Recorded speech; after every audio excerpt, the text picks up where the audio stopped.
ഹജ്ജ് എന്ന് പറയുമ്പോൾ നിങ്ങൾ ഒന്നും വിഷമിക്കണ്ട. ഹജ്ജിൽ നിങ്ങൾ ഭയപ്പെടേണ്ട ഒന്നുമില്ല.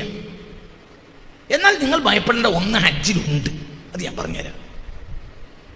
ഹജ്ജിൽ ഒന്നുമില്ല, ഭയപ്പെടാൻ ഒന്നും ഹജ്ജിലില്ല. ഇപ്പോൾ ഉദാഹരണം, മനുഷ്യനെ സംബന്ധിച്ചിടത്തോളം ആക്കിയാലും സഹീഹാകാൻ പ്രശ്നമുള്ള ഒന്നാണ് നാവ്. അലിഫ്, ബാ, താ, സാ, ജീമ്, ഹാ, ഇതിനൊക്കെ മഹാരിജുകൾ. അപ്പൊ ആ മഹ്റജ് തന്നെ മുഴിഞ്ഞിട്ടില്ലെങ്കിൽ അത് സ്വഹിയാവൂല. ഫാത്തിഹ ഫാത്തിഹ ഫാത്തിഹയിലെ ബിസ്മിയുടെ ബാ മുതൽ വലല്ലാലീന്റെ നൂന് വരെ, ആ നൂന് വരെയും മഹ്റജുമായി ബന്ധപ്പെട്ടതാണ്. ആ മഹ്റജ് എന്ന് മൊഴിഞ്ഞിട്ടില്ലെങ്കിൽ അത് സ്വഹിയാവൂല. മഹ്റജാണെങ്കിലോ പഠിക്കൽ വളരെ പ്രയാസമാണ്. ഖിറാഅത്തിൽ ഏറ്റവും വലിയ പ്രശ്നം തജ്വീദും തജ്വീദിന്റെ പ്രാക്ടീസുമാണ്. അറബി വായിക്കാൻ എല്ലാവർക്കും അറിയും, പക്ഷെ തജ്വീദ് അറിയില്ല. അപ്പൊ തജ്വീദ് ശരിയാക്കിയാലേ ഫാത്തിഹ ശരിയാവുള്ളൂ. എന്തുകൊണ്ട്? അത് നാവുമായി ബന്ധപ്പെട്ടതാണ്. അങ്ങനത്തെ ഒരു സംഗതി ഹജ്ജിലില്ല. നാവ് ശരിയാക്കേണ്ട ഒരു സംഗതിയും ഹജ്ജിലില്ല. ഒന്നുമില്ല. ലബ്ബൈക അല്ലാഹുമ്മ ലബ്ബൈക ചെല്ലണ്ടേ, ചെല്ലിയിട്ട് കുറച്ച് തെറ്റിപ്പോയാൽ കുഴപ്പമില്ല, ചെല്ലൽ നിർബന്ധമല്ല. ഒരാൾ ലബ്ബൈക ചെല്ലിയ തന്നെ അല്ല, ഓൻ്റെ ഹജ്ജിനൊരു കുഴപ്പമില്ല. ഒരാൾ ലബ്ബൈക്കോട് ലബ്ബൈക്ക, അതുകൊണ്ടാണ് ഹജ്ജ് സ്വീകരിച്ചോളം എന്നൂല്ല. ഒന്നുകൂടി പറയാം, ഒരാൾ ലബ്ബൈക്ക തീരെ ചൊല്ലിയില്ല, അതുകൊണ്ടാണ് ഹജ്ജിന് കുഴപ്പമുണ്ടായിക്കോളുന്നില്ല. എന്തുകൊണ്ട്? ഹജ്ജിൽ വാജിബായതല്ല. എന്ത് പറയും? എന്ത് ലബ്ബൈക്ക? ഒരാൾ ലബ്ബൈക്ക ചെല്ലാത്തിന് അർത്ഥം കൊടുക്കേണ്ടതുണ്ടോ? ഇല്ല, അർത്ഥം വേണമെങ്കിൽ കൊടുത്തോ, കഫാറത്തല്ല. ലബ്ബൈക്ക ചെല്ലാത്തതിന്റെ പേരിൽ പ്രായശ്ചിത്തം കൊടുക്കേണ്ടതില്ല. കാരണം അതിൽ ഹജ്ജിന്റെ റുക്കിനുമല്ല, വാജിബാത്തിൽപ്പെട്ടതുമല്ല. റുക്കുനാണെങ്കിൽ പരിഹാരമില്ല, വാജിബാത്തിന് പിന്നെ പ്രായശ്ചിത്തമുണ്ട്. അതിൽ രണ്ടിലും ഇത് പെടൂല. അതുകൊണ്ട് നാവ് ഇടപെടാത്ത ഒരു അമലായതുകൊണ്ട് ഒരു പേടിയില്ല. അപ്പൊ നിസ്കാരം എന്നത് ഭയങ്കര പ്രയാസമാണ്. അതേസമയത്ത് നോമ്പ് പ്രയാസമല്ല, ഒരു പ്രയാസമല്ല. ഇവന് പ്രയാസം ഉണ്ടാക്കിക്ക, വെറുതെ പ്രയാസം ഉണ്ടാക്കുക, അങ്ങനെ പ്രയാസം ഉണ്ടാക്കിക്ക. നോമ്പ് പറഞ്ഞാൽ രാവിലെ തീറ്റ നിർത്തി, ഗീബത്തിന് അമിയത്ത് ഏതായാലും ഇല്ല, ലോകനെ തൊട്ടി നമ്മളെ കാക്കട്ടെ. മഗ്‌രിബ് വരെ തിന്നാതെ നടന്നു. അപ്പൊ എന്തായി? ഞാനെന്താ നോക്കള്? എന്താ നോക്കള്? സക്കാത്ത് അതിന്റെ പേസിന്ന് ഇങ്ങോട്ട് എടുക്കുക. അത് വലഭാഗം കൊണ്ട് പേസിന്റെ ചെയിന് വലഭാഗം കൊണ്ട് തുറന്നിട്ട് ഇടഭാഗത്തിലേക്ക് നിർത്തിയിട്ട് എടുക്കണം. അങ്ങനത്തെ വാജിബൊന്നുമില്ല, പൈസ എടുത്താൽ മതി. പക്ഷെ അതിന് അത് കിട്ടൂല. പൈസ ഇങ്ങോട്ട് എടുക്കാറ ഇടങ്ങാറാണ്. നിങ്ങൾക്ക് പറഞ്ഞത് മനസ്സിലായില്ല. തക്ബീറത്തുൽ ഇഹ്റാം കൊണ്ട് തുടങ്ങിയിട്ട് സലാം കൊണ്ട് അവസാനിപ്പിക്കുന്ന അമലാണല്ലോ എന്ത്? നിസ്കാരം എന്നതുപോലെ ചെയിന് വലിക്കൽ കൊണ്ട് തുടങ്ങിയിട്ട് വേറൊരാളെ കയ്യിൽ കൊടുക്കൽ കൊണ്ട് അവസാനിപ്പിക്കുന്ന കർമ്മത്തിനാണ് സക്കാത്ത് എന്ന് പറയുക. അങ്ങനെയൊന്നുമില്ല. അത് എവിടെയെങ്കിലും വെച്ചാലോ പൈസ എടുത്ത് കൊടുത്താൽ കൊടുക്കണം, അത്രയേ ഉള്ളൂ. അവിടുന്ന് എടുത്തോന്ന് പറഞ്ഞു, എന്നാലും മതി. ഓൻ്റെ കയ്യിൽ അതെത്തണം, അത്രയേ ഉള്ളൂ. അതിന് സുഖമുള്ള അമലാണ് എന്ത്? സക്കാത്ത്.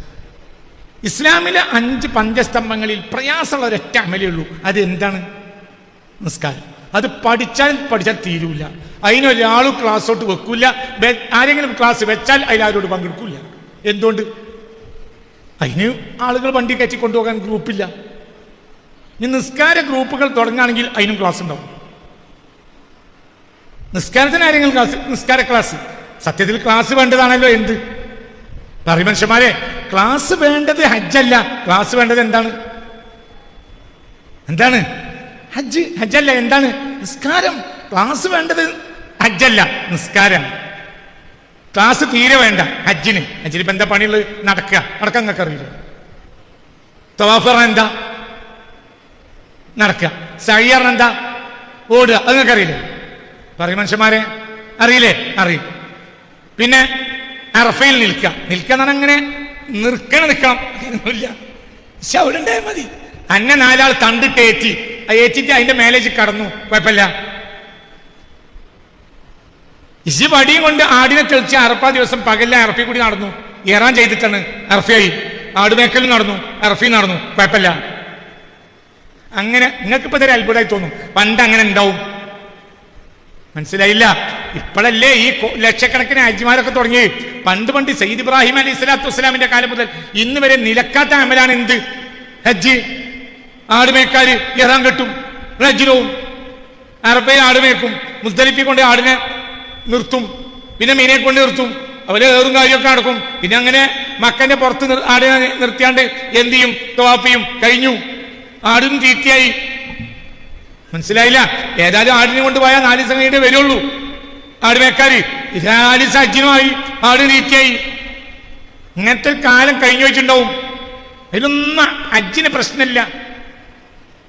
എന്നൊക്കെ പറഞ്ഞത് മനസ്സിലായി? ഒന്നുമില്ല, ഹജ്ജിന് ഒരു പ്രശ്നമില്ല. ഒരു പ്രശ്നമുള്ള കാര്യം ഹജ്ജിനില്ല. പിന്നെ ജംറത്തിനെ എറിയാന്നൊക്കെ അറിയില്ലേ? ആകെ അറിയുന്നൊരു പണി എറിയലാണ്. നമ്മളെ വേറെ ആൾ എറിയുമ്പോഴേ നമുക്ക് വേജാറുള്ളൂ. വേറെ ഒരാൾ നമുക്ക് എറിയാറിന് നമുക്ക് സന്തോഷമാണ്. അപ്പൊ അതൊന്നും ഒരു പ്രശ്നമല്ല. കൈ പൊന്തിച്ചെറിഞ്ഞു, താത്തി എറിഞ്ഞു, അതിലൊന്നും പ്രശ്നമില്ല. മനസ്സിലാണ്ട് നിങ്ങൾക്ക്? അതിലൊന്നും വിഷമുള്ള കാര്യവും അല്ല. അതിലൊന്നൊരു പുതിയ പഠിപ്പിന്റെ ആവശ്യമല്ല. ഏത് പഠിപ്പ് പറഞ്ഞിപ്പോൾ ഒരാൾ എറിയാൻ പോകുമ്പോൾ മുന്നിലുള്ള ഒരാൾ എങ്ങനെ എറിയണത്, ഒരു കൂട്ടം, ഒരു ജമാഅത്ത്, അതിനൊരു ഇമാമുണ്ടാവും. ഒരെങ്ങനെ എറിയണത് അത് നോക്കിക്ക, എറിയന്നെ കഴിഞ്ഞല്ലോ. എന്താ ഇപ്പോൾ വർത്താനുള്ളത്? മുസ്ദലിഫിൽ ആപ്പാർക്ക അതിനെന്താ ഉള്ളത്? അവിടെ കടന്നുറങ്ങുക. ദിക്റ് ഇല്ലല്ലോ, വേറെ കൂലിട്ടും. ആപ്പാർക്കലിന് കൂലിൻ്റെ പുറമെ എക്സ്ട്രാ കൂലിട്ടും. എന്തിന് പറയും മനുഷ്യന്മാരെ? ദിക്റ് ഇല്ലെങ്കിലോ മുസ്ദലിഫിയും കിട്ടും, ഉറക്കവും കിട്ടും. ചെല്ലിയാലോ ചെല്ലിനെ കൂലിട്ടും. ഞാൻ ഉള്ളതുപോലെ പറഞ്ഞു ഞങ്ങളോട്. അപ്പൊ ഈ ഹജ്ജിനെ ഭയപ്പെടേണ്ട ഒരു സംഗതി ഹജ്ജിൽ ഒന്നുമില്ല. ഇഹ്റാം കെട്ടുക, ഇഹ്റാം കെട്ടിറങ്ങുന്ന എന്തിനു വിചാരാണ്? ഇഹ്റാം കെട്ടിറങ്ങ കെട്ടലല്ല, ഇഹ്റാം കെട്ടലല്ല. ഇപ്പൊ തക്ബീറത്തുൽ ഇഹ്റാം കെട്ടിയില്ലെങ്കിലോ അതുപോലെ കെട്ടലാണോ? അതുപോലെ കെട്ടലുണ്ട്. കെട്ടിയില്ലെങ്കിലോ? മാലിക് മദ്ഹബ് കെട്ടൂല, എന്നാ ഓൽക്ക് കെട്ടലില്ലേ? ഒന്ന് പറയും മനുഷ്യന്മാരെ. മാലിക് മദ്ഹബ് അല്ലാഹു അക്ബർ എന്തില്ല? നമ്മളെന്ത് പറയും? അല്ലാഹു അക്ബർ. കെട്ടിയില്ല എന്നാ എന്താ? മാലിക് ഒന്ന് നോക്കി മനുഷ്യന്മാരെ, ഇങ്ങോട്ട് നോക്കി. മാലിക് മദ്ഹബിൽ എന്തില്ല? കെട്ടലില്ല. അല്ലാഹു അക്ബർ കൈ അയച്ചിട്ടു. വല്ല കുഴപ്പമുണ്ടോ? ഇല്ല. അപ്പൊ തക്ബീറത്തുൽ ഇഹ്റാം കെട്ടൽ പോലത്തെ ഒരു കെട്ടൽ തന്നെയാണ്. എന്തും ഇതിലൊരു കെട്ടലുമില്ല. നവൈത്തുൽ ഹജ്ജ വ അഹ്റംതു ബിഹി ലില്ലാഹി തആല എന്ന് മനസ്സിൽ ഉറപ്പിക്കാം. നാവ് കൊണ്ട് പറയൽ നിർബന്ധമല്ല. നവൈത്തുൽ ഹജ്ജ, ഞാൻ ഹജ്ജിനെ കരുതി. വ അഹ്റംതു ബിഹി ലില്ലാഹി തആല, ഹജ്ജ് കാരണമായിട്ട് എനിക്ക് ജീവിതത്തിൽ അള്ളാഹു ഹലാലാക്കിയ പലതും ഞാനിതാ ഹറാമാക്കി. ഞാൻ ഇനി ഹജ്ജ് കഴിയുന്നവരെ തുന്നിക്കുട്ടിയ വസ്ത്രം എടുക്കൂല, ഞാൻ മുടിയിൽ എണ്ണയാക്കൂല, താടിയിൽ എണ്ണയാക്കൂല, സ്വന്തം പൂശൂല, പലതും ഹറാമാക്കി. നിങ്ങൾക്ക് പറഞ്ഞിട്ട് മനസ്സിലായില്ലേ? അഹ്റംതു, എനിക്ക് അള്ളാഹു ഹലാലാക്കിയ പലതും ഞാൻ ഒഴിവാക്കി. ഇതിനാണ് എന്ത് പറയാ? ഇഹ്റാം. ഇതിലൊന്നുമില്ല, ഒരു പ്രശ്നമില്ല. എന്ത് പ്രശ്നമാണ്? ഹജ്ജ് പോലെ ലളിതവും എളുപ്പവുമായ ഒരു അമൽ ഇസ്ലാമിൽ വേറെയില്ല, ഒന്നുമില്ല. എൻ്റെ വല്ലിപ്പ ഹജ്ജിന് പോയ ദിവസം എനിക്കോർമ്മയുണ്ട്. ഹജ്ജ് ക്ലാസ്സില്ല, പോയി വന്നു. വല്ലിപ്പല്ല, വല്ലിപ്പ പോയത് ഓർമ്മല്ല. വല്ലിപ്പ പോയതിനെ പറ്റി വല്ലിമ്മ പറയുന്നത് കേട്ടിട്ടുണ്ട്. വല്ലിപ്പ പോയി, പിന്നെ മാസക്കണക്കിന് വന്നില്ല. പിന്നെ ആരോ മരിച്ചു.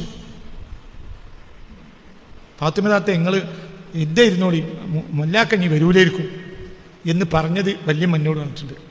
അക്കാലത്ത് പോയാൽ വരൂല, അടിയന്തര ചോറ് എന്നാ പറയാം. എന്തിന്? മനസ്സിലായില്ല? അക്കാലത്ത് ഹജ്ജിന് പോകുമ്പോൾ തലേന്ന് കൊടുക്കുന്ന ചോറിന് അടിയന്തര ചോറ് എന്ന് പറയും. അടിയന്തര ചോറ് എന്ന് പറഞ്ഞാൽ മരിച്ചിട്ട് നാപ്പിനെന്ന് കൊടുക്കലിനാണ് എന്ത് പറയാ? പറയും മനുഷ്യന്മാരെ. കോഴിക്കോട് ഭാഗത്തേന് യാത്രച്ചോറ് പറയും, മലപ്പുറം ജില്ലയിൽ അടിയന്തര ചോറ് എന്ന് പറയും. അടിയന്തരം എന്ന് പറഞ്ഞാൽ എന്താ? എന്തൊരു മനുഷ്യന്മാരാ പറയും. മരിച്ചിട്ട് കൊടുക്കുന്ന ചോറിനാണല്ലോ എന്ത് പറയാ? പറയും മനുഷ്യന്മാരെ. മലപ്പുറം ജില്ലക്കാർ ഇവിടെ ഉണ്ടല്ലോ, പറയും. മലപ്പുറം ജില്ലയിലെ ഭാഷയിൽ അടിയന്തരം, അവിടെ നിന്ന് അടിയന്തര എന്ന് പറഞ്ഞാൽ അതിന്റെ അർത്ഥം എന്താ? മരിച്ചതിന്റെ ഒരു ദ്വായാണ് അല്ലേ? മരിച്ചതിന്റെ ഒരു ദ്വായക്ക് നമ്മൾ പൊതുവെ മലപ്പുറം ജില്ലക്കാർ പറയുന്ന വാക്കാണല്ലോ എന്ത്? അന്ന് മൂത്താപ്പാന്റെ അടിയന്തര, അമ്മായിന്റെ അടിയന്തര എന്ന് പറഞ്ഞാൽ അവിടെ മരിച്ചതിന്റെ ആണ്ടാണ്, 40 മരിച്ചതിന് ഉള്ള ഒരു ദിക്റും ചോറും അതിനാണ് അടിയന്തരം എന്നറിയാം. ഇത് ഹജ്ജിന് പോണതിന്റെ തലേന്ന് കൊടുക്കുന്ന ചോറിന് അടിയന്തര ചോറ് എന്നറിയും മലപ്പുറം ജില്ലയിൽ. പണ്ട് മുതലേ എന്ത് തിരിച്ചു വരുമെന്ന് ഉറപ്പില്ല. 150 ആളൊരു കപ്പലിൽ പോകുകയാണെങ്കിൽ 150 കല്ലും കൂടി കയറ്റി വെക്കും കപ്പലിൽ. എന്ത്? മനസ്സിലായില്ല? 150 ആളുകളെ ഹജ്ജിന് പോകണ്ടെങ്കിൽ പഴയ കാലത്ത് 150 വെട്ടുകല്ല്, ചുമന്ന വെട്ടുകല്ല് 150 കെട്ടിക്കും. എന്തേ? ഇപ്പം മരിച്ചോ, ഇവള് മരിച്ചോ, ഈ കപ്പലിന് മരിച്ചു പോകാൻ സാധ്യതയുണ്ട്, പലതും മരിക്കും. കാരണം കടലിൽ യാത്ര ചെയ്യുമ്പോൾ പല രോഗമുണ്ടോ, പരിചയമില്ലാത്തവർക്ക് ഛർദിക്കും. ഏറ്റവും പ്രയാസമുള്ള യാത്രയാണ് എന്ത്? കപ്പൽ യാത്ര, പരിചയമില്ലാത്തവർക്ക്. അപ്പൊ മരിച്ചാൽ എന്ത് ചെയ്യും? മരിച്ചാൽ അതിനെ കുളിപ്പിച്ച് കഫൻ ചെയ്ത് മയ്യത്ത് സ്കരിച്ച് പിന്നെ എന്ത് ചെയ്യും? കല്ലുമ്മ കെട്ടിയിട്ട് നേരം താത്തും. പിന്നെ പോയി ഇല്ലെങ്കിൽ ഇത് പൊങ്ങിക്കിടക്കും. അപ്പൊ പൊങ്ങണ്ട. ഭൂമിയിലാണെങ്കിൽ മറവ് ചെയ്യും. ഭൂമിയിൽ മറവ് ചെയ്യുന്നതിന് പകരമായി കപ്പലിലാണെങ്കിൽ എന്ത് ചെയ്യും? കല്ലടി താത്തും, പണ്ട് പോവും അടിക്ക്. ഇതാണ് പഴയ കാലത്ത്. അപ്പൊ ഹജ്ജിന് ഒന്നുമില്ല, പോവും, വന്നെങ്കിൽ വരൂ, ചിലർ വരൂല. അപ്പൊ ഞാൻ നീട്ടി പറയുന്നില്ല, നിങ്ങൾ ചിന്തിക്കണം. ഹജ്ജിന് ക്ലാസ് തുടങ്ങിയ അടുത്ത കാലത്താണ്, എനിക്കോർമ്മ ഉണ്ടാക്കാനും നമ്മളെ നാട്ടിൽ. പിന്നെ അത്യാവശ്യ കാര്യങ്ങളൊക്കെ എല്ലാവരും മനസ്സിലാക്കും, അത്രയൊക്കെ ഉള്ളൂ. ഇങ്ങനെ കൂട്ടം കൂടി എല്ലാവരും ഹജ്ജിനാണ് പോവുക, ക്ലാസ് പോവുക, ഇതൊന്നും പണ്ടത്തെ കാലത്തില്ല. ഇങ്ങനത്തെ ഒരു പോക്കും പണ്ടത്തെ കാലത്ത് ഇല്ല. അതുകൊണ്ടൊന്നും ഓർക്കൊരു കമ്മിയും ഉണ്ടായിട്ടില്ല. ഇനി വിവരമില്ലാത്തത് കൊണ്ട് ഹജ്ജിനൊരു കമ്മിയും വരൂല. എന്തുകൊണ്ട്? വേറെല്ലോര് ചെയ്യണത് ചെയ്യുക.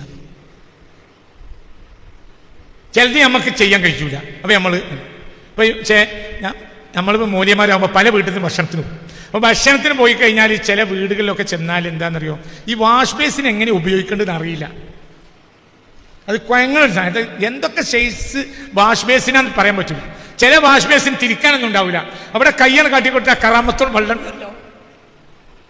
ചിലത് നെക്കലാവും, ചിലത് തിരിക്കലാവും, ചിലത് മേലേക്ക് പൊന്തിക്കലാവും.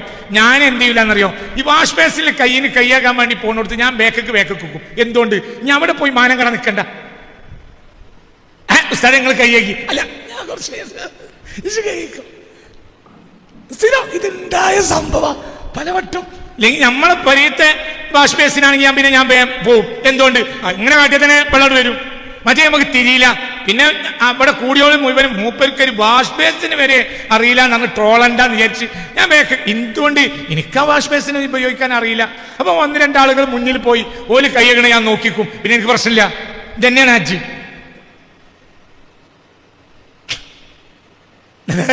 തന്നെ.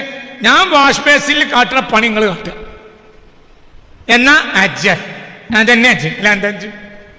എന്തായി പറയണത്? എന്താണിത്? ഹജ്ജിലെടോ കിട്ടാത്തൊരു സാധനം ഉണ്ട്.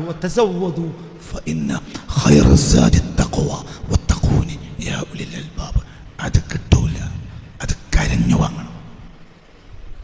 അതിന് പണിയാണ്. മറ്റും കാട്ടുപോലെ കാട്ടിയാൽ മതി. മറ്റേത് ഇവിടെയാ. ഓനതുണ്ടോന്ന് എനിക്കറിയില്ല. ഓനെ പകർത്തിയിട്ട് കാര്യമില്ല. അത് നീയും നിന്റെ റബ്ബും തമ്മിലുള്ള ബന്ധമാണ്. അതാണ് ഹജ്ജിന്റെ പണി. വേറൊന്നും ഹജ്ജിന്റെ പണിയല്ല. അള്ളാഹു കാത്ത് രക്ഷിക്കട്ടെ. ഹജ്ജുകൊണ്ട് നന്നാവില്ല. ഹജ്ജ് ചെയ്യാൻ പോയിട്ട് വ്യഭിചരിച്ചു വരുന്നവരുണ്ട്. നഊദുബില്ല. അള്ളാഹു നമ്മളെ കാത്ത് രക്ഷിക്കട്ടെ. അവർക്ക് പറ, അള്ളാഹു നമ്മളെ കാത്ത് രക്ഷിക്കട്ടെ. ഉംറക്ക് പോയിട്ട് വ്യഭിചരിച്ചു എന്നതിൻ്റെ പേരിൽ ഒരുപാട് പ്രമാദമായ കേസുകൾ കേരളത്തിൽ നടന്നത് എനിക്കറിയാം. അള്ളാഹു നമ്മളെ കാത്ത് രക്ഷിക്കട്ടെ. മനസ്സറിഞ്ഞാമീൻ പറയും. മനസ്സറിഞ്ഞ് പറയും. എന്നിട്ട് ഹജ്ജിൻ്റെ പൈസ അമീർ തിരിച്ചു കൊടുക്കേണ്ട സംഭവം എനിക്കറിയാം. അങ്ങനത്തെ അനവധി സംഭവങ്ങൾ, പല പോലീസ് സ്റ്റേഷനിലും കേസുള്ളത് എനിക്കറിയാം. ഹജ്ജിന് പോയി വ്യഭിചരിച്ചു വന്നു. നഊദുബില്ല.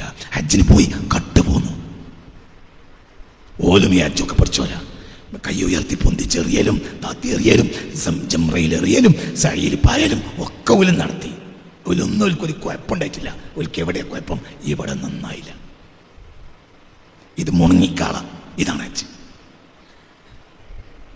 ഇതിനാണ് ഹജ്ജ് എന്ന് പറയാം. ഹജ്ജ് ഇവിടെ നന്നാക്കല. എനിക്ക് പറഞ്ഞത് മനസ്സിലായോ? ഒരാൾ വേദനിച്ച കഥ എന്നോട് വന്ന് പറഞ്ഞിട്ട്, അയാളുടെ തമ്പിലുള്ള ആളുകൾ ചെയ്ത തോന്നിയാസം എന്നോട് പറഞ്ഞിട്ട് എനിക്കത് കേൾക്കാൻ കഴിയാതെ ഞാൻ നിർത്തുന്ന. എനിക്ക് കേൾക്കണ്ട, എനിക്കത് കേൾക്കണ്ട. അതൊന്നും ഞാൻ പറയൂല. എന്തുകൊണ്ട്? അത് പറയാൻ പാടില്ല. പലവട്ടവും ഇതൊന്ന് പറയാൻ എന്നോട് ചിലർ പറഞ്ഞിട്ടുണ്ട്. ഞാൻ പറയില്ല. എന്തുകൊണ്ട്? അതൊരു മോശപ്പെട്ട, ഏറ്റവും നല്ല സ്ഥലത്തെക്കുറിച്ച് മോശപ്പെട്ട ചിന്ത ജനങ്ങളിൽ ഉണ്ടാക്കും. അതുകൊണ്ട് ഞാൻ പറയാത്തത്. അല്ലെങ്കിൽ ഇന്ത്യ ഇവിടെ 1000 കഥകളുണ്ട് പറയാൻ. അള്ളാഹു നമ്മളെ കാത്തുരക്ഷിക്കട്ടെ. അവരല്ലാഹിൻ്റെ പൊരുത്തത്തിന് വേണ്ടിയല്ല, ഒരു ഹജ്ജിന് പോയിട്ട് അള്ളാഹിൻ്റെ കോപം വാങ്ങി തിരിച്ചു പോകുന്നു. അള്ളാഹു നമ്മളെ കാത്തുരക്ഷിക്കട്ടെ. മനസ്സറിഞ്ഞ മാമി പറയും അള്ളാഹു നമ്മളെ കാത്തുരക്ഷിക്കട്ടെ. അപ്പം എന്താണ് വേണ്ടത്? വതസവ്വദു, ഭക്ഷണം ഒരുക്കി പോയിക്കോളി. ഫഇന്ന ഖൈറസ്സാദി തഖ്വ, ഏറ്റവും നല്ല ഭക്ഷണം തഖ്വയാണ്, പടച്ചോനെ പേടി. അതാണ് ഭക്ഷണം.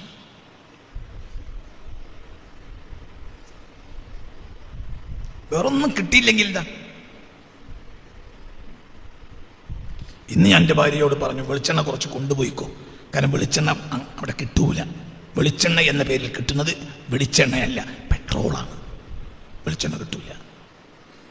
വേൾഡ് മാർക്കറ്റിൽ വെളിച്ചെണ്ണ കിട്ടൂല. കിട്ടണമെങ്കിൽ തേടി പോകണം, അതും ഉറപ്പില്ല. നിങ്ങൾ മാർക്കറ്റിൽ കിട്ടുന്ന, അവിടെ പ്രത്യേകിച്ചും ഹജ്ജിൻ്റെ സമയത്ത് മറ്റും ഒക്കെ, പിന്നെ വേൾഡ് മാർക്കറ്റിൽ കിട്ടുന്നത് വെളിച്ചെണ്ണയല്ല, പിന്നെ അതെന്താണ്, പെട്രോളിലേക്ക് വെളിച്ചെണ്ണയുടെ ഫ്ലേവർ കയറ്റാണ്. അതുകൊണ്ട് വെളിച്ചെണ്ണ കുറച്ച് കൊണ്ടുപോയിക്കോ എന്ന് ഞാൻ ഇന്ന് അവളോട് പറഞ്ഞു. ഇനി വെളിച്ചെണ്ണ കിട്ടിയില്ല, എന്നാലെന്താ, മുടി കുറച്ച് ബുദ്ധിമുട്ടാവും, അത്രയല്ലേ ഉള്ളൂ. അവിടെയും പ്രശ്നമില്ല. വെളിച്ചെണ്ണ കിട്ടിയില്ല, നല്ലെണ്ണ കിട്ടിയില്ല, അവിടെ എന്താ?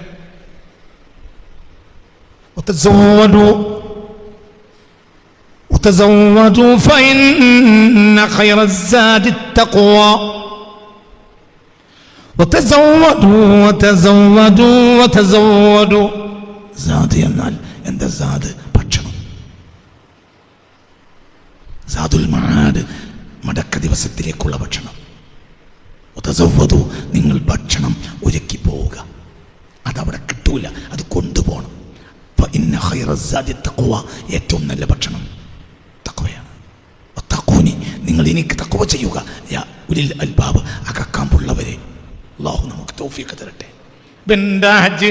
ഹജ്ജ് എന്നാൽ അള്ളാഹുവിലേക്ക് മുന്നിടലാണ്. അൽ ഹജ്ജു അൽ ഖസ്ദു, ഹജ്ജ് എന്നാൽ കരുതലാണ്. ആര്? അല്ലാഹ്. ഒന്നെങ്കിലായി പണ്ടത്തെ ഹജ്ജാണ് ഹജ്ജ്, തിരിച്ചു വരുന്ന ഉറപ്പില്ല.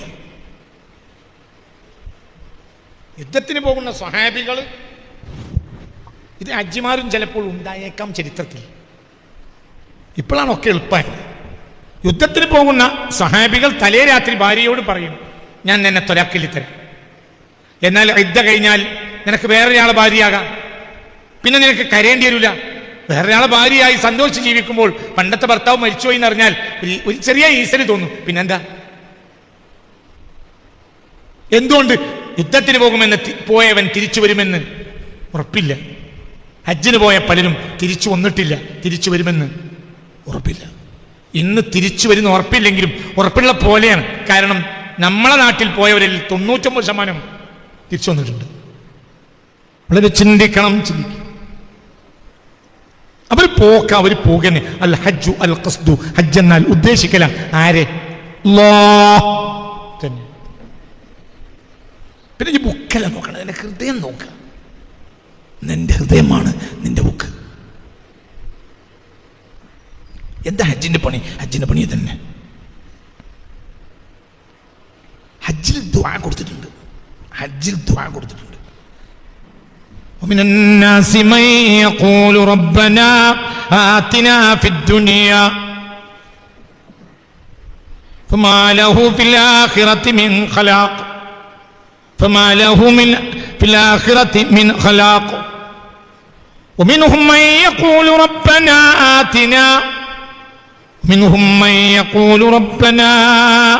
آتنا في الدنيا حسنة وفي الآخرة حسنة وقنا عذاب النار.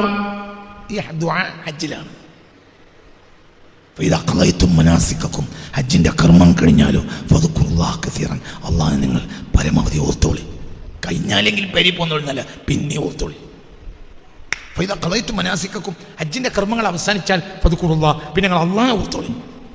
കഴിഞ്ഞു, നരങ്ങി നിർത്തിക്കൂടെ? നിർത്തൂല.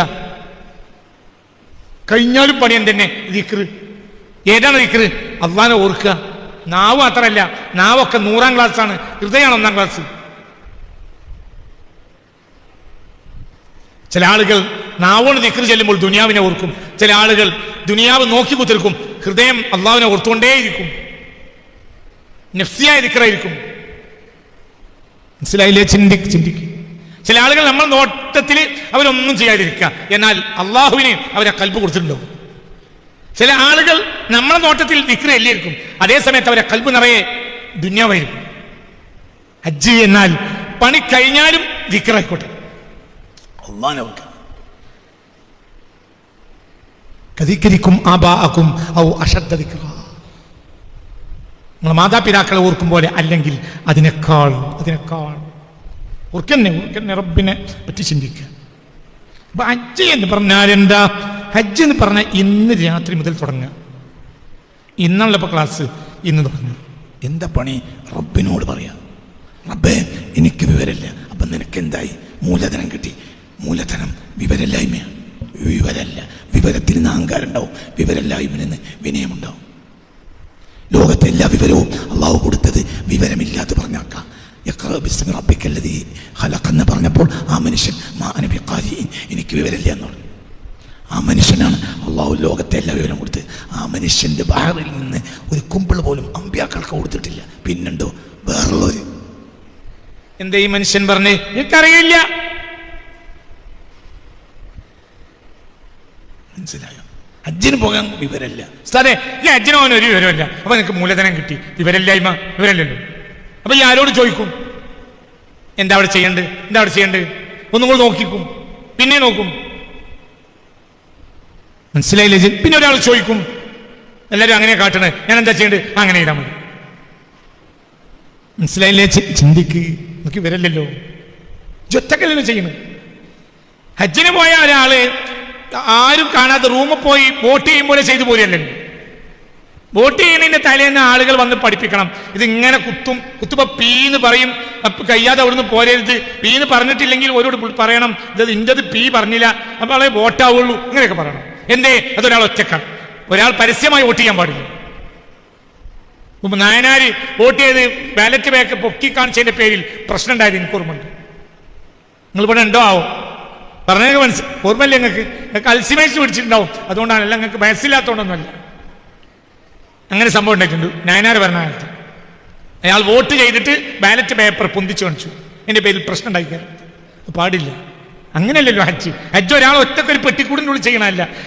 50 ലക്ഷമെങ്കിലും ആളുകളുടെ നടുവിൽ ഒരാൾ ചെയ്യുന്നതാണ് എന്ത്? ഹജ്ജ്. എന്തിനാ പിടിക്കണം?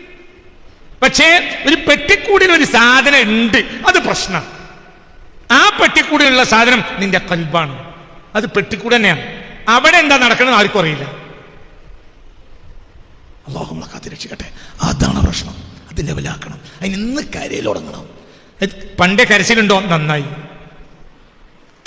ഹജ്ജിനെ പണി കരച്ചില്ല, കരയ. ലോകത്താദ്യം ഹജ്ജ് ചെയ്ത ആളാ ആരാ? ലോകത്താദ്യം ഹജ്ജ് ചെയ്ത ആളാരാ? ലോകത്തെ ആദ്യം ഹജ്ജ് ചെയ്ത ആളാരാ? ലോകത്താദ്യം ഹജ്ജ് ചെയ്ത ആളാരാ? ലോകത്താദ്യം ഹജ്ജ് ചെയ്ത ആളാരാ? എന്തിനാ നിങ്ങൾ ബേജാറാണ്? പറഞ്ഞാളി. ആദം നബി അലൈഹി സ്വലാം. ആദം നബി ബക്കാഉൽ ബശരി, മാനവ സമൂഹത്തിൽ ഏറ്റവും കരഞ്ഞ ആളാ. അപ്പൊ ആ പണിയെടുത്താ പറയും. മാനവ സമൂഹത്തിൽ ഏറ്റവും കരഞ്ഞ ആൾ ആദം നബിയാണ്. ആദമിന്റെ കണ്ണുനീര് വീണ് മുളച്ചതാണ് അൽ ഊദ്, ഊദ്, വസ്സന്തലു ചന്ദനം, വസ്സബീലു ഇഞ്ചിയും. 3 സാധനം ആദം നബി അലൈഹി സ്വലാത്തു വസ്സലാമിന്റെ കണ്ണുനീര് വീണ് മുളച്ചതാണ്. അൽ ഊദ്, ഊദ്. ഊദ് തേച്ച നല്ല വാസന, നല്ല സാധന ഊദ്. മനസ്സിലായോ? പക്ഷെ അത് ഉണ്ടായത് എവിടുന്നാണ്? സയ്യിദുനാ ആദം അലൈഹി സ്വലാത്തു വസ്സലാമിന്റെ കണ്ണുനീരിന്നുണ്ടായത്. സ്വന്തം ചന്ദനം. ചന്ദനം എന്ന സാധനത്തിന്റെ വാസന എത്രയാ? സുഗന്ധവാസന. എവിടുന്നുണ്ടായത്? പറേ. ആദം അലൈഹി സ്വലാത്തു വസ്സലാം കണ്ണുനീരിന്ന്. ഇഞ്ചി. ദുനിയാവിലുള്ള ഒരു സാധനം, വെള്ളത്തിൽ, ചൂടുവെള്ളത്തിൽ ഇടുന്ന ഒരു സാധനത്തെ പരലോകത്ത് പറഞ്ഞത് അല്ലാഹു തആല ഖുർആനിൽ പറഞ്ഞത് അതേതാ? ആ വെള്ളത്തിൽ ഇഞ്ചി കൂട്ടും. സൂറത്തു ദഹ്ർ. സഞ്ചബീൽ. മനസ്സിലായില്ല? ദുനിയാവില് നമ്മൾ വെള്ളത്തിൽ കൂട്ടുന്ന സാധനം കറിയിലൊക്കെ കൂട്ടുമല്ലോ, എന്ത്? ഇഞ്ചി. സ്വർഗത്തിൽ നമ്മൾ വെള്ളം കുടിക്കുമ്പോ എന്ത് കൂട്ടും? പറേ. അതിൽ ഇഞ്ചി ഉണ്ടാവും. ഇഞ്ചി കൂട്ടിയ വെള്ളം ഭയങ്കര ഗുണങ്ങളാണ്. ചൂടുവെള്ളത്തിൽ ലേശം ഇഞ്ചിയാക്കി ഭക്ഷണം കഴിച്ചാൽ ദഹന പ്രക്രിയ ഉണ്ടാവും, ക്ലിയർ ആവും. 1 ഷുഗർ കുറയും, പല ഗുണങ്ങളുണ്ട്. കൂടരുതേ ഉള്ളൂ, കൂടിയാൽ കിഡ്നി പോവും. അള്ളാഹു കാത്ത് രക്ഷിക്കട്ടെ. കാരണം അങ്ങനത്തെ സാധനമാണ് ഇഞ്ചി. അപ്പൊ ഈ ഇഞ്ചി മുളച്ചതെവിടുന്ന? മിൻ ദുമൂഇ ആദമ, ആദം നബി അലൈഹി സ്വലാത്തു വസ്സലാമിന്റെ കണ്ണുനീരിന്. ഈ ആളാണ് ലോകത്ത് ആദ്യമായി കഅബക്ക് തവാഫ് ചെയ്തത്. അപ്പൊ ഈ മനുഷ്യൻ എന്താ ചെയ്തിട്ടുണ്ടാവുക? കരഞ്ഞു. ഈ മനുഷ്യനാണ് ആദ്യമായി ഹജ്ജ് ചെയ്തത്. അപ്പൊ എന്ത് ചെയ്തിട്ടുണ്ടാവും? കരഞ്ഞു. അപ്പൊ എനിക്ക് ഹജ്ജ് ചെയ്യുമ്പോ എന്താ ചെയ്യാനുള്ളത്? കരയുക. അതിന്റെ അപ്പുറത്തുള്ള എറിയുണ്ടാവും, കരയുണ്ടാവില്ല. ഇജ് എറിഞ്ഞാ പോരാ, ഇത് കരയണം. നിന്റെ അപ്പുറത്തുള്ള അറബയിൽ നിൽക്കുന്നുണ്ടാവും, കരയുണ്ടാവില്ല, ഇത് കരയണം. എന്താ അറഫ? ആദം അലൈഹിസ്സലാത്തു വസ്സലാം ഹവ്വാ റളിയല്ലാഹു അൻഹയെ കണ്ടുമുട്ടിയ സ്ഥലമാണ്. എന്ത്? ഇതാണ് പ്രധാന അഭിപ്രായം അറഫ. ആദം നബിയുടെ ഓർമ്മയാണ് എന്ത്? എന്ത്? അറഫ. അപ്പൊ അറഫയിൽ ആദ്യം വീണ മനുഷ്യന്റെ കണ്ണുനീര് ആരുടേതായിരിക്കും? ആദം നബിയുടെ. ഇക്കൊല്ല അറഫയിൽ നിൽക്കാണ്, എന്താ ചെയ്യണ്ടേ? നിന്റെ കണ്ണുനീര് അവിടെ ചാടണം. നിന്റെ ബാപ്പാനോടുള്ള പിൻപറ്റൽ. ബാപ്പാന്റെ രീതിയാണ് കരയ. അപ്പൊ എന്റെ രീതി തന്നെ എന്നൊക്കെ പറഞ്ഞ് മനസ്സിലായില്ലേ? ചിന്തി. അറഫിന് ഒരു പണിയില്ല. എന്താ പണി? കരി തന്നെ. ദ്വാരക്ക കരിയ. അല്ലാഹു തൗഫീഖ് തരട്ടെ. മനസ്സറിഞ്ഞാ മീൻ പറയും അല്ലാഹു തൗഫീഖ് തരട്ടെ. സഹായിക്കാൻ ഇഷ്ടം പോലെ ആളുണ്ടാവും, ഇഷ്ടം പോലെ. പിന്നെ മോശാക്കൈ കൂട്ടത്തിലുണ്ട്, ഒരു അജ്ജനുമുണ്ട്. വലത്തെ കാലിൻ്റെ 5 വിരൽ മുറിച്ചിട്ടുണ്ട്. പേടിക്കണ്ട, സഹായം ഉണ്ടാവും. പക്ഷെ സഹായം ഉണ്ടാവില്ല. തഖ്വക്ക് സഹായം ഉണ്ടാവില്ല. അതിന് സഹായം ഉണ്ടാവില്ല. ഇത് സ്വയം ഉൽപ്പാദിപ്പിക്കണം. അതിന് സഹായം ഉണ്ടാവില്ല. ഞാൻ പറഞ്ഞല്ലേ അബ്ദുള്ള, ഇത് കഴിഞ്ഞല്ലേ അജ്ജനുമായത്? എന്താ ഇരിക്കണം അബ്ദുള്ള ചോദിക്കും. ഇതേ വേള ഞാൻ അബ്ദുള്ളനോട് പറഞ്ഞിട്ടുണ്ട്. ഒരു പേടി പേടിക്കണ്ട. ഹജ്ജിൽ നിങ്ങൾക്ക് ഒന്നും പ്രശ്നമില്ല. സഹായിക്കാൻ ആളുണ്ടാവും. ഭക്ഷണം കഴിച്ചില്ല, ഭക്ഷണം വെറുതെ കിട്ടും. ചിലപ്പോൾ കൊണ്ടുപോയ പൈസ അങ്ങനെ തന്നെ തിരിച്ചുകൊണ്ടുവരും. എന്തുകൊണ്ട്? ലോകത്തൊരു വെള്ളത്തിലാണ് ഭക്ഷണം ഉള്ളത്. അതേതാ? ഒരു വെള്ളത്തിൽ ഭക്ഷണം ഉണ്ട്. അതേതാ?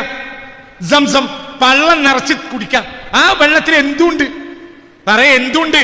ഭക്ഷണമുണ്ട്. ഒന്ന് കാരക്ക, 1-ാം നമ്പർ കാരക്ക ഇഷ്ടം പോലെ കിട്ടും. കൊണ്ടുപോയ പൈസ 1 ഉറുപ്യ ചെലവാക്കാത്ത തിരിച്ചുകൊണ്ടിരാവുന്ന ഒരു അമലുണ്ടെങ്കിൽ അതേതാണ്? ഇപ്പൊ ഫ്ലൈറ്റിന്റെ പൈസ നിങ്ങൾ അടച്ചു അല്ലേ? ഫ്ലൈറ്റിന്റെ പൈസ അടച്ചു. ആടെ അറിവിന്റെ പൈസ വരെ അടച്ചു അല്ലേ? മനുഷ്യന്മാരെ അടച്ചില്ലേ? എല്ലാം അടച്ചു ഇല്ലേ? ഞാൻ ഉദാഹരണം പറയാ. ഞാൻ അടക്കാത്തൊരു അടക്കണമെങ്കിൽ അടച്ചോളൂ. മനസ്സിലായ? അത്രക്കല്ലേ ഉള്ളൂ. എല്ലാത്തിനും മനസ്സിലായോ പറഞ്ഞത്? ഒരു പൈസ നിങ്ങൾ കയ്യിൽ പിടിക്കും. ഇനി ഭക്ഷണം ഇഷ്ടംപോലെ കിട്ടും.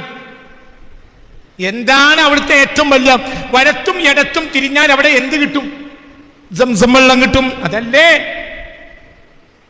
ഒരു മാസം കഴിഞ്ഞിട്ട് അബൂദർ ഗിഫാരി മുസ്തഫായ നബിയുടെ അരികിൽ വന്നു.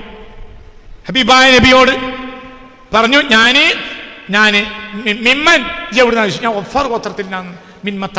എത്ര കാലമായി ഇവിടെ വന്നിട്ട് ചോദിച്ചു. മിൻ ഷഹ്രിൻ യാ റസൂലല്ലാഹ്, ഒരു മാസമായിട്ട് ഇവിടെ വന്നു. ഫൈന തുആമുക വശറാബുക. പിന്നെ എവിടുന്ന തിന്നോ കുറിച്ച് ചോദിച്ചു. അഷാറ ഇലാ മിഇരി സംസം. അപ്പോൾ ഈ മനുഷ്യൻ സംസം കിണറിലേക്ക്, ആ കിണറ്റിനല്ലാതെ ഞാൻ തിന്നിട്ടില്ല, കുടിച്ചിട്ടില്ല. ഫഅസ്മൻതു യാ റസൂലല്ലാഹ്, എൻ്റെ തടിയൊക്കെ ഒന്ന് കൂടി. ആര് പറഞ്ഞു? അബൂദർ ഗിഫാരി പറഞ്ഞു. ആരോട്? ആരോട്? മുസ്തഫ നബിയോട് സ്വല്ലല്ലാഹു അലൈഹി വസല്ലം. ഒരു മാസം അവിടെ നിന്നിട്ട് ഞാൻ തിന്നിട്ടില്ല, കുടിച്ചിട്ടില്ല. എന്ത് മാത്രമേ ഉള്ളൂ? കഞ്ഞി കുടിച്ചില്ല, ചോറുന്നിട്ടില്ല. ഒക്കെ എന്തായിരുന്നു? ആ കിണർന്നാണ് എന്ന് അബൂദർ പറയാ മുസ്തഫ നബിയോട്. പ്രഗൽഭ സ്വഹാബിയാണ് അബൂദർ ഗിഫാരി. അള്ളാഹു ദറജയേറ്റി കൊടുക്കുക, അവരെ ബറക്കത്തോടെ അവനെ രക്ഷപ്പെടുത്തുകയും ചെയ്യട്ടെ. എന്താ ചെയ്യാം? വെള്ളം ഇഷ്ടം പോലെ കിട്ടും, കാരൊക്കെ ഇഷ്ടം പോലെ കിട്ടും. എന്തിനാ പിടിക്കുന്നത്? ഹറമിൽ ചെന്നാൽ ഓരോ സ്ഥലത്തും എന്ത് വെച്ചിട്ടുണ്ടാവും? സംസം വെള്ളം. ആണോ അല്ലേ? പിന്നെ അങ്ങനെ കൊടുത്തുകൊണ്ടേയിരിക്കും. മക്കാരും മദീനക്കാരും ഉള്ളവർക്ക് മുഴുവനും കാരക്ക കൊടുക്കും. 1-ാം നമ്പർ കാരക്ക അല്ലേ? അങ്ങനെ തന്നെയല്ലേ? എന്താ പേടി? ഈ ദുനിയാവിലെ എല്ലാവിധ വൈറ്റമിനുള്ള ഒരു ഫ്രൂട്ട് ഉണ്ടെങ്കിൽ അതേതാ? ഈത്തപ്പഴം. അത് ഇഷ്ടം പോലെ കിട്ടുന്നത്. അപ്പൊ അതിനൊന്നും ബേജാറേണ്ട. അത് ആരും തരാത്തൊരു സാധനം ഉണ്ട്. അതെന്താ? അത് തഖ്വയാണ്.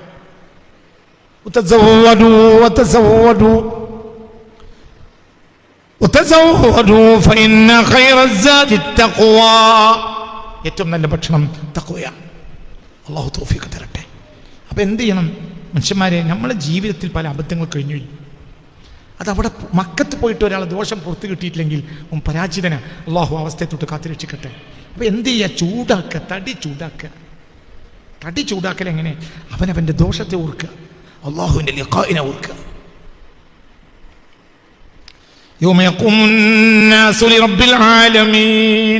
ജനങ്ങൾക്ക് ഇമാമത്ത് നിൽക്കുകയാണ് ഇബ്നു ഉമർ. അപ്പോൾ വീണു, മിഹ്റാബ് കണു വീണു, നിസ്കാരം പൂർത്തിയാക്കിയില്ല, ബോധം കിട്ടും.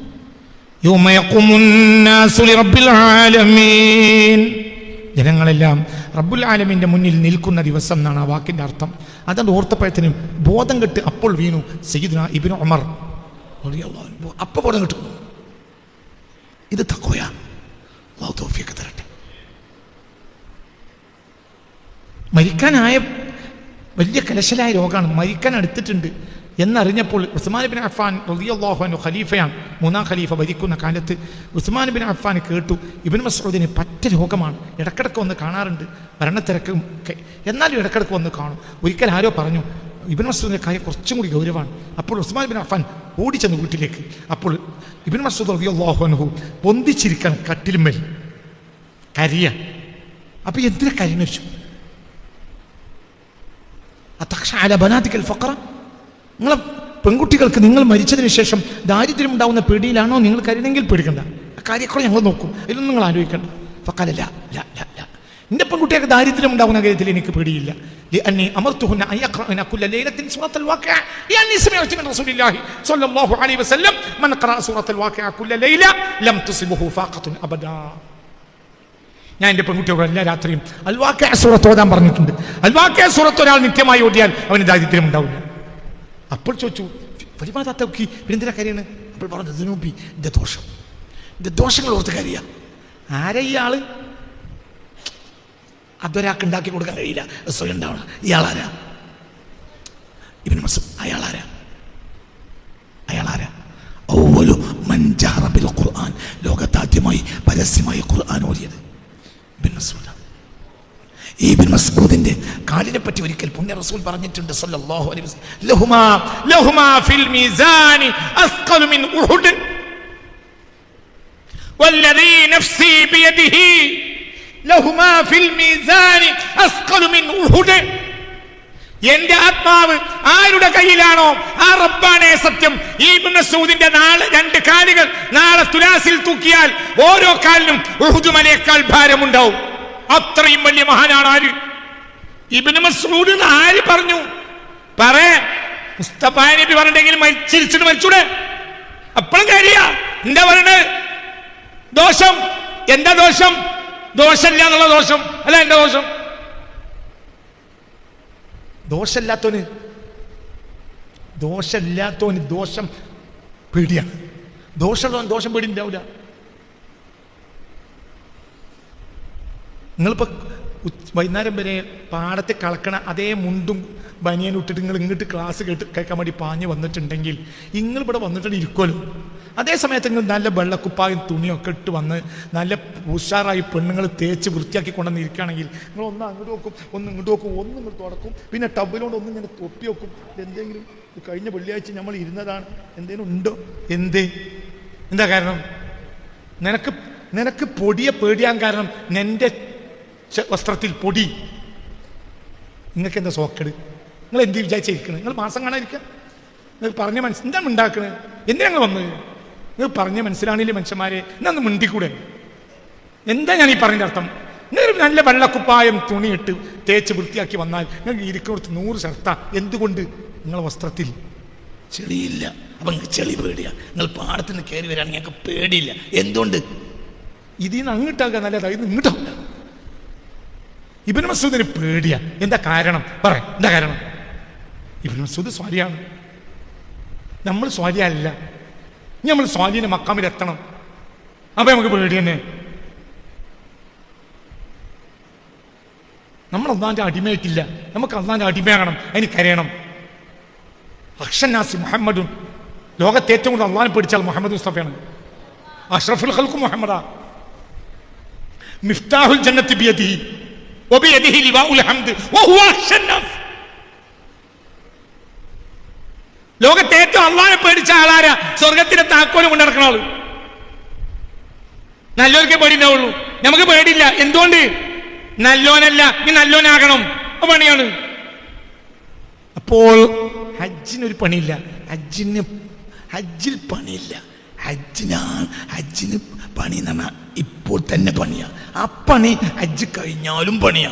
ഫൈദാ ഖളൈതും മനാസികകും ഫദ്കുറുല്ലാഹ. മനസ്സിലായില്ലേ? നിങ്ങൾ പിന്നെ അള്ളാഹ്ക്ക് ദിക്ർ പറയണം, അള്ളാഹിനെ ഓർക്കണം. എന്തേ? നന്നാക്കാൻ നോക്കിക്കളി. അള്ളാഹു തൗഫീഖ് തരട്ടെ. പേടിക്കണ്ട, ഞാൻ അവസാനിപ്പിക്കുകയാണ്. ഒന്നിനും പേടിക്കണ്ട. ഹജ്ജ് കൽബ് ശുദ്ധിയാക്കണം. എങ്ങനെ കൽബ് ശുദ്ധിയാക്കൽ? എങ്ങനെ കൽബ് ശുദ്ധിയാക്കുക? ഇപ്പം നിങ്ങൾ ഇരിക്കണ പായി ഇത് വൃത്തിയാക്കണമെങ്കിൽ ഇത് എങ്ങനെ ശുദ്ധിയാക്കുക? എങ്ങനെ ശുദ്ധിയാക്കുക? ഇവിടെ 2 ആഴ്ച 4 ആഴ്ച കൂടുമ്പോൾ ഏറെക്കണ്ണൂർ വെള്ളം നിറച്ചിട്ട് അടിക്കും. ഈ കഴിഞ്ഞ ആഴ്ച അടിച്ചിട്ടുണ്ട്. നല്ല ഉഷാറായിട്ട് അടിക്കും. വെള്ളം അടിക്കും. വെള്ളം വന്നാൽ ചെളിയാണ് പോവും. നിങ്ങൾക്ക് പറഞ്ഞ് മനസ്സിലായോ? അതന്നെ എൻ്റെ കൽബിനെ ശുദ്ധിയാക്കൽ എങ്ങനെ?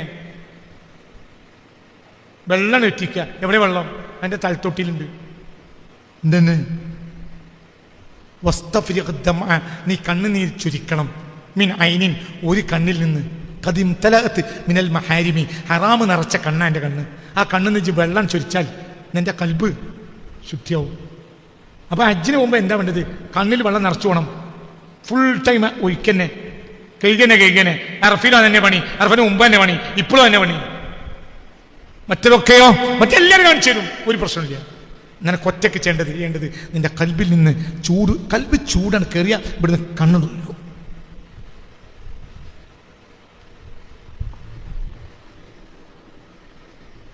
അള്ളാഹുത്തല നമ്മളെ നന്നാക്കി തരട്ടെ. വളരെ ചിന്തിക്കണം, വളരെ ചിന്തിക്കണം, വളരെ ചിന്തിക്കണം. നമ്മളെ കൽബ് നന്നാക്കുക. റബ്ബിനോട് പറയുക, പൊട്ടി കരയുക, റബ്ബിനോട് പറയുക. അവസാനിക്കാത്ത ഒരു കർമ്മം ദുആയാണ്. ദുആക്ക് അവസാനമില്ല. അള്ളാഹു നമ്മളെ നന്നാക്കി തരട്ടെ. ദുആക്ക് അവസാനമില്ല. ഒരാൾ മരിക്കും വരെ ദുആ ചെയ്യും. മരിച്ചാൽ അയാൾക്ക് വേണ്ടി നമ്മൾ ദുആ ചെയ്യും. മക്കൾ ദുആ ചെയ്യും. ലോകം ദുആ ചെയ്യും. ഒരാൾ നല്ലവനാണെങ്കിൽ അയാൾക്ക് ഏറ്റവും കൂടുതൽ കിട്ടുക ദുആയ. അയാൾ ഏറ്റവും ചെയ്യുന്നതും ദുആയ. നിങ്ങളൊന്നിൻ്റെ കൂടെ ഇരിക്കും. ഒരാൾ നല്ലവനാണെങ്കിൽ അയാൾ ജീവിതത്തിൽ ഏറ്റവും കൂടുതൽ ചെയ്യൽ ദുആയ. അയാൾ മരിച്ചാൽ അയാൾക്ക് ജനങ്ങളിൽ നിന്ന് ഏറ്റവും കിട്ടുന്നതും ദുആയ. ഇപ്പൊ ബാപ്പക്ക് തങ്ങൾക്ക് ഇന്ന് തുറന്നവരും ഇവിടെ ഉണ്ടാവും. മരിച്ചിട്ട് 50 കൊല്ലം കഴിഞ്ഞു. ബാപ്പക്ക് തങ്ങൾ ജീവിതത്തിൽ ഏറ്റവും ചെയ്ത പണി എന്തായിരിക്കും? ദുആ. കഴിഞ്ഞിട്ട് ഈ 50 കൊല്ലം ജനങ്ങൾ അങ്ങനെ ചെയ്ത് കൊടുത്ത എന്തായിരിക്കും? ബാപ്പക്ക് തങ്ങൾക്ക് മയ്യിത്ത് ഒന്നേ ഉള്ളൂ. ദുആയോ? പറയട കുട്ടിയെ. അപ്പൊ ഒരു മനുഷ്യന്റെ ജീവിതത്തിൽ ഏറ്റവും ചെയ്യേണ്ടത് എന്താ? ദുആ. അവന് കിട്ടേണ്ടത് എന്താ? ദുആ. അവന്റെ കാര്യത്തിൽ അവസാനിക്കാത്തത് എന്താ? ദുആ. ഇനി ഇങ്ങനെ ഒരു കേരളം നിലനിന്ന് ഒരു 100 കൊല്ലം കഴിഞ്ഞാലും ബാപ്പക്ക് തങ്ങൾക്ക് ഞങ്ങൾ ദ്വാർക്കും. എന്തേ? ആ മനുഷ്യൻ ജീവിതത്തിൽ ഏറ്റവും ചെയ്ത പണി എന്താ? ദുആ. ശൈഖ് അബ്ദുൽ ഖാദിർ ജീലാനിക്ക് വേണ്ടി ഇന്ന് ദ്വാർന്നവരുണ്ട്, ഞാൻ ദ്വാർന്നിട്ടുണ്ട്. എന്തേ? എനിക്കിഷ്ടമുള്ള ഒരു മഹാനാണ്. ഞാൻ ഇന്ന് ഖാജക്ക് വേണ്ടി ദുആ ചെയ്യുന്നുണ്ട്. ഇന്ന് അള്ളാഹുവേ ഖാജയുടെ ദർജ കൊടുക്കണേ. ഖാജ ഇന്ത്യയിൽ വലിയൊരു നന്മ ചെയ്ത ആളാണ്. ഖാജ മരിച്ചിട്ട് 1000 കൊല്ലത്തിനടുത്തായി ഖാജ മരിച്ചിട്ട്. ഖാജ ജീവിതത്തിൽ ചെയ്ത ഏറ്റവും കൂടുതലുള്ള പണി എന്തായിരിക്കും? ദുആ. ഖാജ മരിച്ചിട്ട് പിന്നീട് ഏറ്റവും കൂടുതൽ കിട്ടിയ പണി എന്തായിരിക്കും? മയ്യിത്ത് നിസ്കാരം. ഒരു വട്ടം ഒറ്റ മയ്യിത്ത് നിസ്കാരം. ദുആയോ? അതിന് അവസാനമില്ല. മനസ്സിലായില്ലേ? ചിന്തിക്ക്. അപ്പൊ എന്താ ഹജ്ജിന് കൊണ്ടോണ്ട്? ദുആ. ഹജ്ജ് കഴിഞ്ഞാൽ എന്താ? ദുആ. അല്ലാഹു തൗഫീഖ് തരട്ടെ. അതാണ് ഹജ്ജ്. ഒരു പണിയില്ല, ഒരു പേടിയില്ല. എന്തെങ്കിലും ഉണ്ടെങ്കിൽ അതിന് പരിഹാരമുണ്ട്. അതിന് ആടിനെ അർത്ഥം കൊടുത്താൽ മതി. ആനനെ അറിഞ്ഞു കൊടുത്താലും കാര്യമല്ല, തഖ്വല്ലെങ്കിൽ. മനസ്സിലായില്ല? ഒരാൾക്ക് തഖ്വ ഉണ്ടായില്ല ഹജ്ജിൽ തഖ്വ ഉണ്ടായില്ല, പടച്ചോനെ പേടി ഉണ്ടായില്ല. പിന്നെ തിരിച്ചു വന്നിട്ട് അവൻ 1000 ആടിനർത്തു. കാര്യമുണ്ടോ? പറയടേ ചങ്ങായി. ഒരു കാര്യമുണ്ട്. ഒരു വാജിബാത്തിൽ പയച്ചു, ഒരു വാജിബാത്ത് നഷ്ടപ്പെട്ടു. എന്ത് മതി? പറയ കുട്ടി, എന്ത് മതി? ഒരാടർത്താ മതി. തഖ്വ ഉണ്ടായിട്ടില്ലെങ്കിലോ 1000 ആടർത്താൻ എന്താ കാര്യം?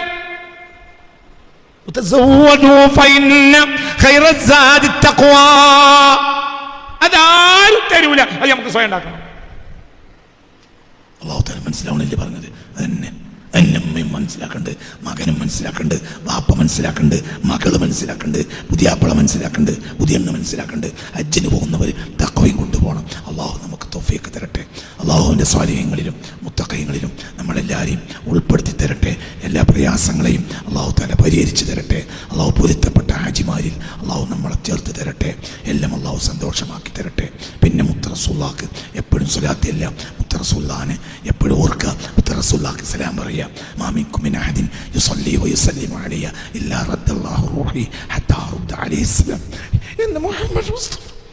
അതിൻ്റെ അവസാനത്തിൽ എപ്പോഴും റസൂലുള്ളാഹിക്ക് സലാം പറഞ്ഞാൽ രക്ഷപ്പെടും. നമുക്കൊരു നേതാവേ ഉള്ളൂ, അത് മുസ്തഫ നബിയാണ്. എപ്പോഴും ഓരോ കദമിലും സ്വലാത്തു വസ്സലാമു അലൈക യാ റസൂലല്ലാഹ്.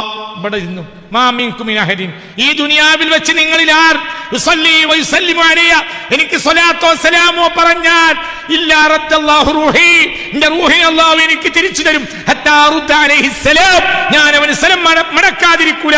മുഹമ്മദ് മുസ്തഫ. മനസ്സിലായില്ലേ? ചിന്തിക്ക്. അപ്പൊ അസ്സലാത്തു വസ്സലാമു അലൈക യാ റസൂലല്ലാഹ്, സ്വലാത്തു വസ്സലാമു അലൈക യാ ഹബീബല്ലാഹ്, സ്വലാത്തു വസ്സലാമു അലൈക യാ റഹ്മത്തൽ ലിൽ ആലമീൻ, الصلاة والسلام عليك يا إمام المتقين، الصلاة والسلام عليك يا خير الأنبياء والمرسلين وسيد الأنبياء والمرسلين. റസൂലുള്ളാഹിന്റെ പേരാ, ആയിരക്കണക്കിന് പേരാ മുസ്തഫ നബിക്ക്, ആയിരക്കണക്കിന് പേരാ റസൂലുള്ളാഹിന്റെ പേരാ സല്ലല്ലാഹു അലൈഹി വസല്ലം. അല്ലാഹു നമുക്ക് തൗഫീഖ് തരട്ടെ. റസൂലുള്ളാഹിക്ക് സലാം പറയാം. എല്ലാ ദിവസവും റസൂലുള്ളാഹിക്ക് സലാം പറയുന്നവർക്ക് കൈപൊക്കാം. 1 2 3 4 5 6 എല്ലാവരും സലാം പറയും. എപ്പോഴും ഒരു മജ്‌ലിസിന്റെ ശുദ്ധീകരണം. ആ മജ്‌ലിസിൽ മുത്തുനബിക്ക് സലാം പറയലാണ്. ഏത് മജ്‌ലിസിനെ ശുദ്ധിയാക്കണം? മുഹമ്മദ് മുസ്തഫ. മനസ്സിലായില്ലേ? സ്വഹാബിയെ ശുദ്ധീകരിക്കുന്നത് മുസ്തഫ നബിയാണ്, മജ്‌ലിസിനെ ശുദ്ധിയാക്കി മുസ്തഫ നബിയാണ്. ഫകഅന്നഹു ഫിൽ ഖബ്രി ഹയ്യുൻ നാതിഖുൻ, മരിച്ചിട്ടില്ല, മരിച്ചാലും മരിക്കൂല, മുഹമ്മദ് മുസ്തഫ. റസൂലുള്ളാഹിനെ മുന്നിൽ വെച്ചാളാ എന്നിട്ട് പോയിക്കോ. അപ്പൊ യഥാർത്ഥ മോമിനായി. വേറെയുള്ളവർ പറഞ്ഞ ഇവനും കൂടി കേൾക്കണ്ട. പല ക്ലാസ് പറയുന്നവരുണ്ടോ, അതിൻ്റെ പിന്നാലെ നടക്കണ്ട. ക്ലാസ് പോയും കൂടി കേൾക്കണ്ട. ചെറു ക്ലാസ് കേട്ടോ, ഒറ്റൊന്ന് പോയിക്കളാ. പിന്നെ അറിയാത്ത ഒരാളോട് ചോദിക്കുക, അത്ര തന്നെ. ഞാൻ പകരം ക്ലാസ് കേൾക്കുന്ന പണി മാത്രമായി നടക്കരുത്. അവിടെ ചെന്നാലും ക്ലാസ് കേൾക്കാം, ഇവിടെ നിന്ന് ക്ലാസ് കേൾക്കാം. അമേരിക്ക നേരം കിട്ടിയില്ല. നമ്മുടെ ഈ ബിൽഡിങ്ങിൽ ഇന്നൊരു ക്ലാസ്സിൻ്റെ അത്രേ, അപ്പം അങ്ങോട്ട് പാഞ്ഞു. നാളെ പോയി ആ ബിൽഡിങ്ങിൽ മറ്റേ ബിൽഡിങ്ങിൽ അങ്ങോട്ട് ക്ലാസ്സിൻ്റെ അത്രേ, അപ്പം അങ്ങോട്ട് പാഞ്ഞു. അതിന് നടക്കണ്ട. കാര്യം അത്യാവശ്യം മനസ്സിലാക്കുക. ഉള്ള നമ്മെ കാബനെ നോക്കി കുത്തിരുന്നാളാ. കാബയെ നോക്കി കുത്തിരുന്നാൽ അതിനേക്കാളും വലിയ വിവാദത്ത് എന്താ? ഈ ചുറ്റിയില്ല. ഏറ്റവും വലിയ വിവാദത്താണ് എന്തിനെ നോക്കൽ. പറയങ്ങ എന്തിനെ നോക്കൽ? കാബ നോക്കി കുത്തിരിക്കുക. അള്ളാഹു തആല തൗഫീഖ് തരട്ടെ. അള്ളാഹു ഉറക്കെ പറ, അള്ളാഹു തൗഫീഖ് തരട്ടെ. മുസ്തഫായ റസൂലുള്ളാഹിന്റെ പരിസരത്തിരിക്കുക. അതൊക്കെ തന്നെ. മത്താഫിലിരിക്കുക, മസ്ജിദുൽ ഹറമിലിരിക്കുക, പൊട്ടിക്കരയാൻ, കഅബാലയത്തിനെ നോക്കി കരയാൻ. കഅബ നോക്കി കരഞ്ഞ് വീണ് മരിച്ചവരുണ്ട്. കഅബ നോക്കി ഇരുന്നിട്ട് കരഞ്ഞ് മരിച്ചവരുണ്ട്. താരീഖിലുണ്ട്. എത്ര കഅബ കണ്ടപ്പോൾ കരഞ്ഞ് പിന്നെ മരിച്ച്. എൻ്റെ ഒരു മനസ്സിൽ അത്രയും വലിയ അത് ഞാൻ അള്ളാഹിന്റെ വീട് കണ്ടല്ലോ, അപ്പൊ വീട് മരിച്ച്. ഒരു തോപ്പ് ചെയ്യാൻ കഴിഞ്ഞില്ല, മരിച്ച്. എന്തിനാ അവർക്ക് തോപ്പ്? ഒരു ഉടലോടെ എവിടെ എത്തും? മനസ്സിലായില്ല. അള്ളാഹുവിന്റെ അടയാളങ്ങളെ ആരെങ്കിലും ബഹുമാനിച്ചാൽ ഫഇന്നഹ മിൻ തഖ്വൽ ഖുലൂബ്, ഹൃദയത്തിൽ തഖ്വയുള്ളവർക്ക് അതിന് കഴിയുള്ളൂ. അള്ളാഹു തൗഫീഖ് തരട്ടെ. കഅബ കണ്ടപ്പോൾ തന്നെ ഒരാൾ വീണ് മരിച്ചു. എന്താ കാരണം? അവന്റെ ഉള്ളിൽ എന്തുണ്ട്? പറയേ, തഖ്വയുണ്ട്. ഒരാൾ മദീനയിൽ കാലിയെട്ടിയപ്പോൾ വീണ് മരിച്ചു. എന്തേ കാരണം? തഖ്വ. അള്ളാഹു തൗഫീഖ് തരട്ടെ. അതൊന്നും ആരും പറഞ്ഞുണ്ടാക്കണതല്ല, സ്വയം ഉണ്ടാകേണ്ടതാണ്. അതിന് അള്ളാഹു തൗഫീഖ് തരട്ടെ. നിങ്ങളെല്ലാവരും ഈ പാപ്പിയായ എനിക്ക് വേണ്ടി പ്രത്യേകം ദുആ ചെയ്യണം. ദാറുൽ ഖുർആന് വേണ്ടി നിങ്ങളൊക്കെ ദുആ ചെയ്യണം.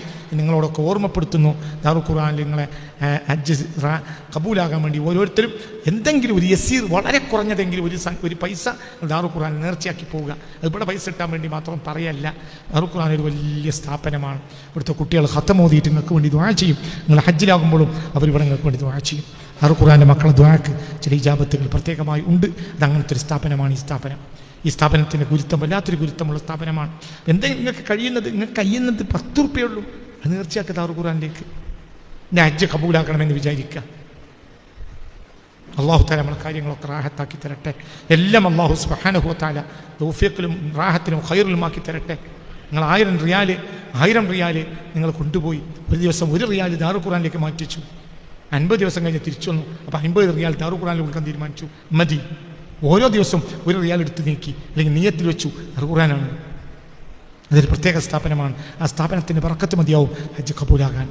കാരണം അത്രയും പ്രധാനപ്പെട്ട സ്ഥാപനം ദാറുൽ ഖുർആൻ. അതിൻ്റെ അപ്പുറം എനിക്ക് പറയാൻ അറിയും, പക്ഷെ ഞാൻ പറയൂല. ഞാനത് മാർക്കറ്റ് ചെയ്യാൻ നിങ്ങൾ വിചാരിച്ചു. അല്ലാഹു തആല അള്ളാഹുക്ക് പൊരുത്തപ്പെട്ട അടിമകളിൽ നമ്മളെല്ലാവരും ഉൾപ്പെടുത്തി തരട്ടെ. എല്ലാവരും ഇത്തരം കാര്യങ്ങളൊക്കെ ശ്രദ്ധിച്ച് നല്ലവരായി, നല്ല മനസ്സോടു കൂടി പോയി നല്ലവരായി പരമാവധി ഒരാളെ സഹായിച്ച് സഹകരിച്ച് നല്ലത് പറഞ്ഞ് മോശം പറയാതിരുന്ന് അനാവശ്യ കാര്യങ്ങളിലോ മറ്റൊന്നും ഇടപെടാതിരിക്കുക. വാട്സപ്പുകളോ മറ്റോ ഒന്നും പരമാവധി ഇല്ലാതിരിക്കുക. ഈ ലാസ്റ്റ് വാട്സപ്പ് മറ്റേ എന്താ പറയുക, നെറ്റ് നോക്കാതിരിക്കുക. മറ്റെന്താ അതിന് പറയുക, യൂട്യൂബ് നോക്കാതിരിക്കുക. എല്ലാ ട്യൂബും ഇവിടെ ഇറക്കി വെച്ച് പോവുക. ഒരു ട്യൂബും വേണ്ട, ഒരു ട്യൂബും കൊണ്ടുപോകരുത്. യൂട്യൂബില്ല, മറ്റേതില്ല, മറിച്ചതില്ല, ഒന്നുമില്ല. ഏറി വന്ന ഫോണ്, അത് തന്നെ ഒരു സമയം നിശ്ചയിക്കുക. ഞാൻ ഒരു ദിവസത്തിൽ രാവിലെ ഇറങ്ങി പോയി വന്ന് 8 മണിൻ്റെയും 10 മണിൻ്റെ ഇടയിൽ മാത്രമേ ഫോൺ എടുക്കൂ. പിന്നെ എന്നെ വിളിക്കരുത്. ആ സമയം മാത്രം. ബാക്കി അള്ളാഹ്ക്ക്. അപ്പം ഏത് ബാപ്പയാണെങ്കിലും ഭാര്യയാണെങ്കിലും ഭർത്താവാണെങ്കിലും ആ സമയത്ത് വിളിച്ചോളൂ. ഇല്ലെങ്കിലോ നാളെ വിളിച്ചോട്ടെ. ഞാൻ അയാൾ അവിടുന്ന് മരിച്ചു, എന്നാലെന്താ അയാൾക്ക് സ്വർഗല്ലേ? ഇനി അയാളൊരാൾ ഇവിടുന്ന് മരിച്ചു, അപ്പം അയാളെവിടെയാണ്? ഉടമപ്പെട്ടവൻ പഠിച്ചോനെ എനിക്കും എൻ്റെ ബന്ധപ്പെട്ടവർക്കൊക്കെ സ്വർഗം കൊടുക്കണേന്ന് അയാൾ അവിടെ പറയല്ലേ? പിന്നെ അയാൾ മരിച്ചാൽ നല്ലല്ലേ? എന്താ പ്രശ്നം? മനസ്സിലായില്ല? ഇതിലൊന്നും ബേജാറില്ല. ഒരു മൊബൈൽ ഒരു 2 മണിക്കൂർ വെക്കുക. രാവിലെ 8 മണിൻ്റെയും 9 മണിൻ്റെയും അല്ലെങ്കിൽ 10 മണിൻ്റെ ഇടയിൽ ഞാൻ മൊബൈൽ എടുക്കുള്ളൂ. അല്ലെങ്കിൽ 9-ൻ്റെയും 11-ൻ്റെ ഇടയിലും മൊബൈൽ എടുക്കുള്ളൂ. 11 മണി കൃത്യം ഞാൻ വീണ്ടും ഹറമിൽ പോകും. അല്ലെങ്കിൽ ഞാൻ 8 മണിക്ക് വന്നാൽ 10 മണി വരെ മൊബൈൽ എടുക്കും. 10 മണിക്ക് ഞാൻ 11 മണി വരെ 11:30 വരെ ഉറങ്ങും. 11:30 ഞാൻ പിന്നെയും ഹറമിൽ പോകും. പിന്നെ അന്ന് മൊബൈൽ എടുക്കൂല. അങ്ങനെ നിയമം വെക്കുക. വിളിക്കുന്നവർ വിളിച്ചില്ലെങ്കിൽ ഒന്നും പറ്റൂല. നാളെ വിളിച്ചോട്ടെ. അയാളോട് മരിച്ചു, അൽഹംദുലില്ലാഹ്. അല്ലാഹു തആല മനസ്സിലായില്ലേ? അള്ളാഹിൻ്റെ ഹറമിൻ്റെ പരിസരത്ത് ഒരുത്തരുള്ളവർക്ക് മരിക്കാൻ കഴിയുള്ളൂ. ഞാൻ മരിക്കാൻ വേണ്ടി പറയല്ല, മരിക്കാതിരിക്കാൻ വേണ്ടി പറയുമല്ല. മരിക്കുക എന്നുള്ളൊരു വിഷയമുള്ള കാര്യമല്ല. അള്ളാഹിൻ്റെ പൊരുത്ത വലിയ കാര്യം. ഇത് റിദ്വാനും മിനല്ലാഹി അക്ബർ. അള്ളാഹിൻ്റെ പൊരുത്തമാണ് ഏറ്റവും വലുത്. അള്ളാഹു പൊരുത്തമുള്ളവരിൽ നമ്മളെ ചേർത്ത് തരട്ടെ. ഇലാ ഹളറത്തിൽ മുസ്തഫ മുഹമ്മദിൻ സ്വല്ലല്ലാഹു അലൈഹി വസല്ലം. നേരം വൈകി. അൽ ഫാത്തിഹ.